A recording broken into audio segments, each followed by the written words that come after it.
Hello दोस्तों, आप हैं हमारे साथ हमारे YouTube channel target exam only पर। टारगेट एग्ज़ाम ओनली पर हैं अभी आप, और यहाँ पर आपका बहुत ही स्वागत है।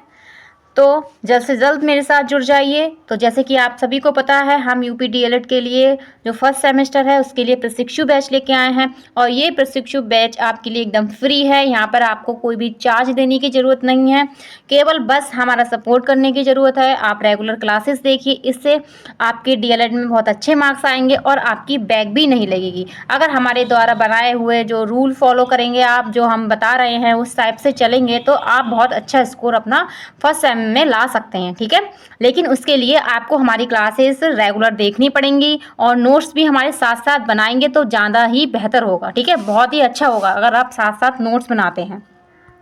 तो यहाँ पर हम अपना टाइम टेबल एक बार बता दे रहे हैं। तो यहाँ पर जैसे आपको पता है, हिंदी जो है हम कंप्लीट कर चुके हैं, तो हिंदी का सिलेबस हम कंप्लीट कर चुके हैं, और 2-4 हम प्रैक्टिस सेट भी मतलब उसमें कर चुके हैं। ठीक है, तो इसके बाद फिर मैं आपको पढ़ा रही हूँ बाल विकास पेपर फर्स्ट पढ़ा रही हूँ, जैसे कि आपको पता है, और ये क्लास होती है हमारी 5 बजे होती है। ये बहुत ही इंपॉर्टेंट क्लास है, तो इसको बिल्कुल भी नहीं छोड़िएगा। टीचिंग एग्जाम के लिए एजुकेशन बहुत इंपॉर्टेंट क्लास है। ठीक है, जो बाल विकास है हमारा, और जो बाल विकास 2 मान लीजिए, फर्स्ट मान लीजिए, वो दोनों ही पेपर इंपॉर्टेंट है आपके लिए। ठीक है, सेकेंड पेपर भी हम अपना जल्दी स्टार्ट करेंगे, ये कंप्लीट हो जाए इसके बाद। ठीक है, और यहाँ पर जो है इसके बाद आपको अंजलि मैम पढ़ाएंगी। अंजलि मैम आपको संस्कृत पढ़ाएंगी, संस्कृत और कंप्यूटर पढ़ाएंगे। तो संस्कृत की क्लास की टाइमिंग होगी 4 बजे की, और कंप्यूटर की क्लास की टाइमिंग होगी 3 बजे की। ठीक है, तो यहाँ पर भी आप जुड़ना ना भूलिए। वो एकदम से बेसिक से आपको पूरा संस्कृत पढ़ा रही हैं, और कंप्यूटर भी बहुत अच्छे से करा रही हैं, जो भी आपका पेपर में पूछा जाता है। ठीक है, इसके बाद जो है अगले टीचर हमारे हैं वो हैं रंजीत सर हैं। तो रंजीत सर आपको मैथ्स पढ़ाएंगे, बहुत ही अच्छे से मैथ्स पढ़ाएंगे, बेसिक मैथ पढ़ाएंगे एकदम से, क्योंकि बीटीसी में आपका बिल्कुल बेसिक मैथ आता है। ठीक है, तो यहाँ पर इनके साथ भी जुड़ना ना भूलिए 6 बजे। तो यहाँ पर आपने हमारा टाइम टेबल भी देख लिया, और मैंने आपको बता भी दिया कि क्या है हमारी खास बात हमारे प्रशिक्षु बैच में। ठीक है, अब हम आगे चलते हैं। आज हम जो कर रहे हैं, तो पहले यहाँ पर एक बार ये देख लेते हैं कि यूपी डीएलएड फर्स्ट सेमेस्टर के लिए क्लासेस है। ठीक है, तो विषय क्या है, बाल विकास एवं सीखने की प्रक्रिया। क्या है, बाल विकास एवं सीखने की प्रक्रिया। इसे आप जो है ईडियो फर्स्ट भी कहते हैं। ठीक है, तो ईडियो फर्स्ट भी हम इसी को कहते हैं। तो ये आपका प्रथम प्रश्न पत्र है, सबसे पहले पेपर आपका इसी का होने वाला है। ठीक है, और ये आपका 50 नंबर का पेपर होगा। कितने नंबर का होगा? 50 नंबर का होगा। तो जल्द से जल्द जो है हमारे साथ तैयारी में जुट जाइए, जैसे हम करा रहे हैं वैसे करिए, और जो है नोट्स बनाइए और उसको रिवाइज करिए। आपकी कब तैयारी हो जाएगी बीटीसी की आपको पता भी नहीं चलेगा। ठीक है, आगे हम देखते हैं। आज हम जो करेंगे, हम अधिगम के सिद्धांत कर रहे थे, और अधिगम के सिद्धांत में हम लगभग सारे सिद्धांत कर चुके हैं। केवल एक आपके सिलेबस में सिद्धांत और है, ये है ब्रूनर का संज्ञानात्मक विकास का सिद्धांत है। क्या है? ब्रूनर का संज्ञानात्मक विकास का सिद्धांत। और ये है ब्रूनर है, इनके द्वारा दिया गया है। ठीक है, इसको कहते हैं ब्रूनर का संज्ञानात्मक विकास का सिद्धांत। ठीक है, तो ये बहुत ही इंपॉर्टेंट है आपके लिए। चलिए हम इसके बारे में, इनके सिद्धांत के बारे में फुल डिटेल जानेंगे। तो जल्द से जल्द मेरे साथ मेरी क्लास में जुड़ जाइए, और लाइक शेयर एंड सब्सक्राइब भी कर लीजिए, अपने बेल आइकन को अच्छे से प्रेस कर लीजिए, ताकि आपको हमारी क्लासेस का नोटिफिकेशन टाइम टू टाइम मिल सके। ठीक है, और अपने दोस्तों को भी जोड़ लीजिए, ताकि वो भी अपने डीएलएड में अच्छा स्कोर प्राप्त कर सके। और सारे सिद्धांत आपके लिए मोस्ट इंपॉर्टेंट है। क्या है? मोस्ट इंपॉर्टेंट सारे सिद्धांत हैं, तो मोस्ट इंपॉर्टेंट टिक करिए। कोई भी टीचिंग एग्जाम ले लीजिए, सभी में ये पूछा जाता है। अब हम देखेंगे इनके सिद्धांत के बारे में, देखेंगे कि क्या खास बात है। तो ब्रूनर का सिद्धांत, ठीक है, तो ब्रूनर कॉग्निटिव डेवलपमेंट थ्योरी, कौन सा? ब्रूनर कॉग्निटिव डेवलपमेंट थ्योरी है। ठीक है, जेरोम ब्रूनर, इनका नाम पूरा क्या है? जेरोम ब्रूनर है, एक अमेरिकी मनोवैज्ञानिक है। कहाँ के वैज्ञानिक है? अमेरिकी मनोवैज्ञानिक है। ठीक है, इन्होंने संज्ञानात्मक मनोविज्ञान और शैक्षिक मनोविज्ञान में महत्वपूर्ण योगदान दिया है। किसमें? इन्होंने संज्ञानात्मक मनोविज्ञान और शैक्षिक मनोविज्ञान में महत्वपूर्ण योगदान दिया है। ब्रूनर ने मुख्य रूप से 2 बातों पर ध्यान दिया है। तो कौन कौन सी 2 बातें हैं इनकी? पहला है यह कि शिशु अपनी अनुभूतियों को मानसिक रूप से किस प्रकार व्यक्त करता है। तो पहला इनका क्या कहना है कि कि शिशु जो होता है वो अपनी अनुभूतियों को मानसिक रूप से किस प्रकार जो है व्यक्त करता है, और दूसरा क्या है कि शैशवावस्था और बालावस्था में बालक चिंतन कैसे करते हैं। तो इन दो चीज़ों पे इन्होंने बताया है कि किस तरीके से बच्चे जो है अपनी प्रतिक्रिया करते हैं, अनुभूतियाँ करते हैं, ठीक है, और चिंतन कर रहे हैं। तो शिशु कैसे करता है अनुभूति, इसके बारे में बताया है इन्होंने, और जो है शैशवावस्था और बाल अवस्था में बालक चिंतन कैसे करता है, ठीक है। तो इनके इस सिद्धांत को बहुत अच्छे से हम जानेंगे और जो है आगे देखेंगे। आगे चलते हैं, आगे अब मैं आपको बताऊंगी कि ब्रूनर के अनुसार शिशु अपनी अनुभूतियों का मानसिक रूप करते हैं। ये 3 तरीकों से अभिव्यक्त करते हैं। जो मानसिक रूप जो होता है शिशुओं का वो 3 तरीके से व्यक्त करते हैं। तो इन्होंने जो शिशुओं की अनुभूतियाँ होती हैं मानसिक रूप में वो 3 प्रकार की बताई हैं। इसमें पहली क्या बताई है, पहली है सक्रिय विधि।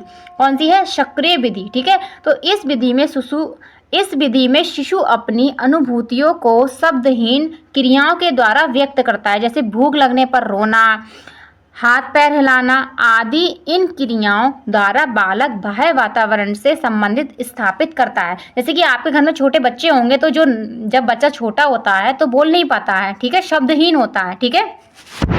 तो वो क्या करता है, अगर उसको भूख लग रही है तो वो रोने लगेगा, ठीक है। अगर कोई उसकी तरह उसको मतलब कि वो खुश होगा तो वो मुस्कुराएगा किसी को देख के, ठीक है। और क्या है, अपने हाथ पैर हिलाएगा, ठीक है। अगर कोई चीज़ चाहिए तो उसके लिए हाथ पैर हिलाएगा। तो ये सारी एक्टिविटी बच्चा करता है, ठीक है। सेकंड क्या है, दृश्य प्रतिमा विधि। कौन सी है, दृश्य प्रतिमा विधि। कौन सी है, दृश्य प्रतिमा विधि।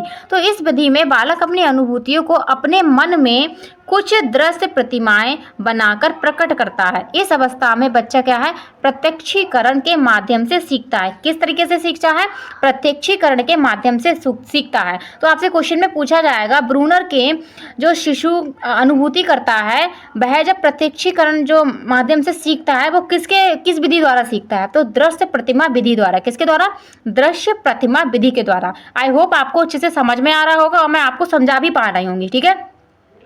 तो इसमें इनके ब्रूनर के सिद्धांत में कुछ नहीं है। अगर आपके घर में जो शिशु हैं आपने उनको देखा होगा तो आप उनकी एक्टिविटीज़ देखिए, उनसे इसको कनेक्ट करके जो है आप जो सीखेंगे तो बहुत अच्छे से सीखेंगे, ठीक है। तो दृश्य प्रतिमा विधि भी समझ गए होंगे आप, सक्रियता विधि भी समझ गए होंगे। अब थर्ड विधि पे चलते हैं। थर्ड विधि क्या है, अब इसमें थर्ड विधि है सांकेतिक विधि। कौन सी है, सिंबॉलिक मोड, ठीक है। तो सांकेतिक विधि, तो इस विधि में बालक अपनी अनुभूतियों को ध्यानात्मक संकेतों भाषा के माध्यम से व्यक्त करता है, ठीक है। इस अवस्था में बालक अपनी अनुभूतियों को शब्दों में व्यक्त करता है। अब यहाँ पर क्या है, बच्चों अपने शब्दों में कर रहा है। और शब्दहीन बच्चा कौन सी उसमें था, तो शब्दहीन बच्चा जो था वो इसमें था सक्रियात्मक विधि में था, ठीक है। तो यहाँ पर क्या है, बच्चा अपने शब्दों को कैसे बोल के व्यक्त कर रहा है। तो इस प्रकार बालक प्रतीकों का उनके मूल विचारों से संबंधित करके की योग्यता का विकास करता है, करने की योग्यता का विकास हो जाता है यहाँ पर बच्चे की, ठीक है। कि प्रतिमा को देख के वो क्या है, मतलब इशारे करेगा या उसको देख के कुछ जो उसने सीखा होगा, आपने उसे सिखाया होगा, वो शब्द बोलेगा, ठीक है। तो आगे देखते हैं यहाँ पर ब्रूनर के अनुसार इन्होंने क्या कहा है, ये इंपॉर्टेंट लाइन है, इसको आप ध्यान से देखिएगा। जन्म से 18 माह तक सक्रियता विधि, ठीक है। जन्म से 18 माह तक कौन सी विधि होती है, सक्रियता विधि करता है। और 18 माह से 24 माह तक कौन सी विधि होती है, दृश्य प्रतिमा विधि होती है, ठीक है। और 7 वर्ष की आयु से आगे जो होती है वह सांकेतिक विधि की प्रधानता रखती है, ठीक है।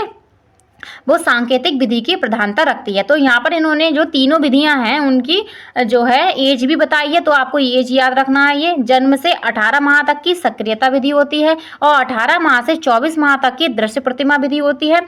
और 7 माह की आयु या उससे आगे चल देंगे तो सांकेतिक विधि का प्रावधान रखती है, ठीक है। तो इस तरीके से हमने इनकी ये भी देख ली कि शिशु में कैसे अनुभूतियाँ होती हैं, मानसिक जो क्रियाएं वो करता है। अब हम आगे चलेंगे, नेक्स्ट देखेंगे सेकंड जो बताया इन्होंने। दूसरा बताया है कि ब्रूनर ने सीखने के प्रक्रिया व कक्षा शिक्षण का बड़ी बारीकी से क्या अध्ययन किया है, जो निम्नलिखित है। अब तथ्य देखते हैं कौन कौन से हैं। पहला इसमें है सीखने की प्रक्रिया में अंतर्दृष्टि चिंतन अधिक उपयोगी है। अंतर्दृष्टि चिंतन जो है बहुत महत्वपूर्ण भूमिका निभाता है सीखने की प्रक्रिया में। सेकंड इन्होंने कहा है हर विषय की संरचना होती है उसके मूल संप्रत्यय, नियम व विधियां होती हैं। इनको सीखे बिना विषय का ज्ञान संभव नहीं है। ठीक है, जो विषय की संरचना होती हैं अगर उनकी विधियां नहीं सीखेंगे, उनके रूल्स नहीं सीखेंगे, तो हम उनको जो है उसके ज्ञान को अच्छे से जो है ग्रहण नहीं कर पाएंगे। इनके कहने का मतलब है, जैसे हम मैथ सीख रहे हैं, तो मैथ्स के हमें जब तक रूल नहीं पता होंगे तब तक हम मैथ्स नहीं कर पाएंगे। ठीक है, तो जो भी चीज़ हम कर रहे हैं, और किसी भी सब्जेक्ट को ले लीजिए, अगर आपको उसकी संरचना मतलब उसका पाठ्यक्रम नहीं पता है तो आप उस चीज़ को अच्छे से तैयार नहीं कर सकते हैं, उस सब्जेक्ट को अच्छे से प्रॉपर तरीके से उसे पढ़ नहीं सकते हैं। आपको पता ही नहीं होगा क्या सिलेबस है, आप पता चले सिलेबस को से आप पढ़ कुछ और रहे हैं। ठीक है, तो थर्ड इसमें इन्होंने बताया है, जो ज्ञान स्वयं खोज द्वारा प्राप्त किया जाता है, जो ज्ञान स्वयं खोज द्वारा प्राप्त किया जाता है वो ही उसके लिए सार्थक व टिकाऊ होता है। ठीक है, जो हम खोज के द्वारा स्वयं जो ज्ञान प्राप्त करते हैं तो वही हमारे लिए क्या होता है, सार्थक और टिकाऊ होता है, वही हमारे क्या है आगे तक मतलब काम आता है।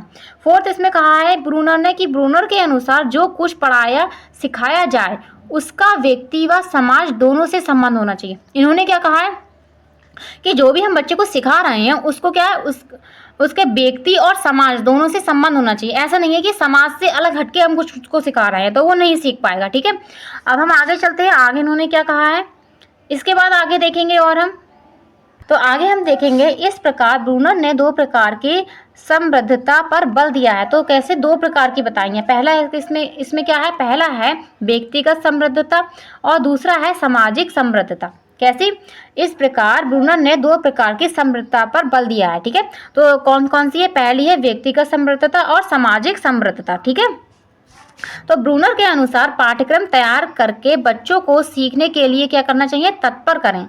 और दूसरा क्या बताया है, सीखने की परिस्थिति में बच्चे सक्रिय रूप से भाग लें, बच्चा निष्क्रिय नहीं होना चाहिए। कहीं भी अगर आपको क्वेश्चन में कभी जैसे आप सीटेट वगैरह का एग्जाम देखते हैं, अगर आपको निष्क्रिय दिखाया जा रहा है उसमें, तो वो आपका क्या होता है, निगेटिव होता है। तो बच्चा कैसा होना चाहिए, पढ़ाई में सीखने में हमेशा बच्चा सक्रिय माना जाएगा। ठीक है, अब हम आगे चलते हैं, आगे और देखेंगे इसके बारे में, इनके सिद्धांत के बारे में।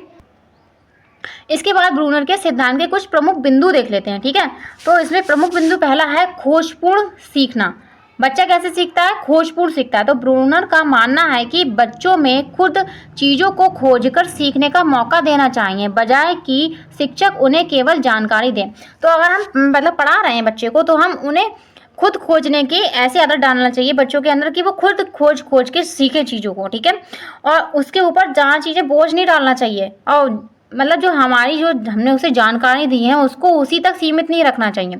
उससे हमें अपनी जानकारी देना, कुछ हम बता रहे हैं किसी टॉपिक के बारे में, और कल उससे कहेंगे कि आप इसके बारे में अपने मन से बताना कि आप इसके बारे में क्या बता सकते हो या आप इससे क्या समझे हो। ठीक है, और सेकंड इसमें है सर्पिला पाठ्यक्रम। तो पाठ्यक्रम कैसा होना चाहिए, सर्पिला होना चाहिए।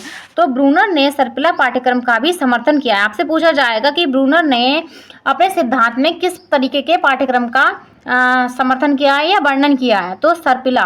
ठीक है, सर्पिल कह सकते हैं इसे, जिसमें बच्चे को एक ही विषय को विभिन्न स्तरों पर दोहराया जाता है ताकि वे उसे और बेहतर तरीके से समझ सकें। ठीक है, बच्चा जो है और अच्छे तरीके से समझ सके। एक तरीके से बच्चों को नहीं सिखाना है, बच्चों को अलग अलग तरीके से सिखाना है। इससे क्या है, बच्चा अच्छे से समझ सके। एक तरीके से अगर उसको एक एग्जाम्पल के द्वारा समझ में नहीं आ रहा है तो आप दूसरा एग्जाम्पल दीजिए, और दूसरा एग्जाम्पल से भी समझ में नहीं आ रहा तो तीसरा एग्जाम्पल दीजिए। तो इस तरीके से यहाँ इसका कहने का मतलब है। आगे चलते हैं, नेक्स्ट देखेंगे। इसके बाद और जो बिंदु हैं वो है,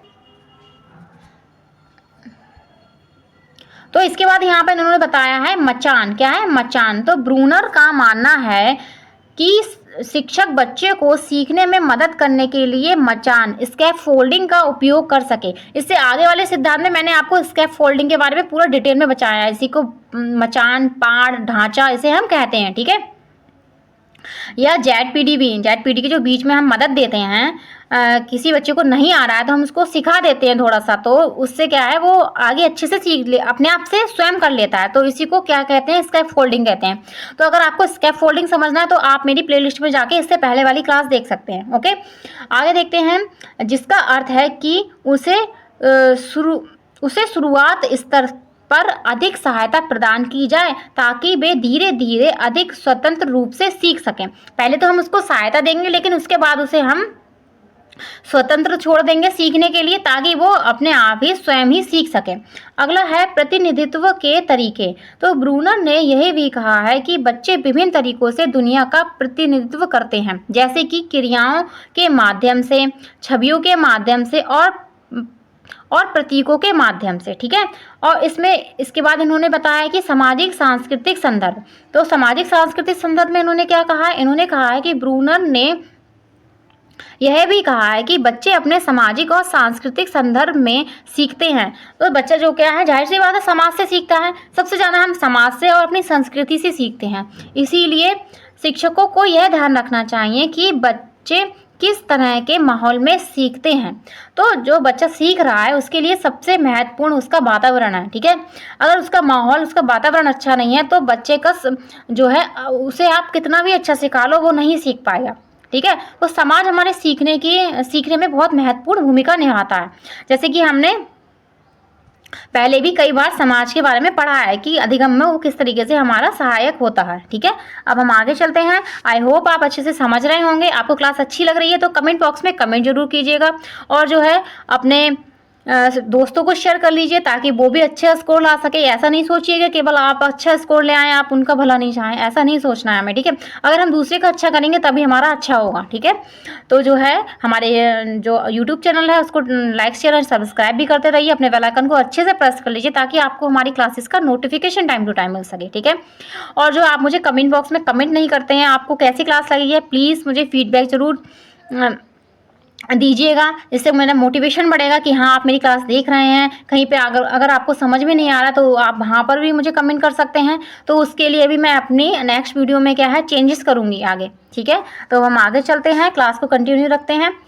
तो अब इसके बाद है ब्रूनर के सिद्धांत की विशेषता। इनकी विशेषता देखेंगे कि क्या विशेषता है, क्या क्वालिटी है इनके, जो इन्होंने सिद्धांत दिया है कि हम इसको क्यों सीखें, क्यों पढ़ें, क्यों अपनी शिक्षा में अप्लाई करें इसको। ठीक है।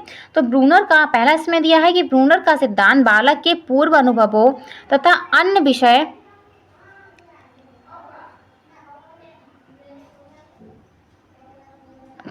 अन्य विषय वस्तुओं में समन्वय के लिए अनुकूल वातावरण तैयार करने पर बल देता है। ठीक है। तो सबसे पहला क्या है, वातावरण महत्वपूर्ण है।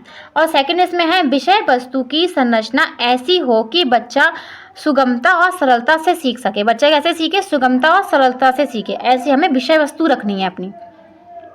और थर्ड इसमें है इस सिद्धांत के अनुसार विषय वस्तु को सिखाई जानी है ऐसे अनुक्रम और बारंबारता से प्रस्तुत किया जाए जिससे बच्चे तार्किक ढंग से एवं अपनी कठिनाई स्तरों के अनुसार सीखें। ठीक है। बच्चों के सामने क्या है, चैलेंजेस लाने हैं हमें, उसके सामने कठिनाई रखनी है। इससे क्या, बच्चे की जो तार्किक शक्ति है वो बढ़ेगी। इसके बाद फोर्थ देखते हैं, यह सिद्धांत सीखने में पुनर्बल, पुरस्कार और दंड आदि पर बल देता है। ठीक है। तो यहाँ पर पुनर्बलन, पुरस्कार और दंड तीनों महत्वपूर्ण है। फिफ्थ देखते हैं, इस सिद्धांत के अनुसार शिक्षा बालक में अभिव्यक्त एवं सामाजिक दोनों गुणों का विकास करती है। ठीक है। अब आगे चलते हैं। यहाँ पर हमने उनके बारे में ये भी देख लिया। अब इसके बाद देखेंगे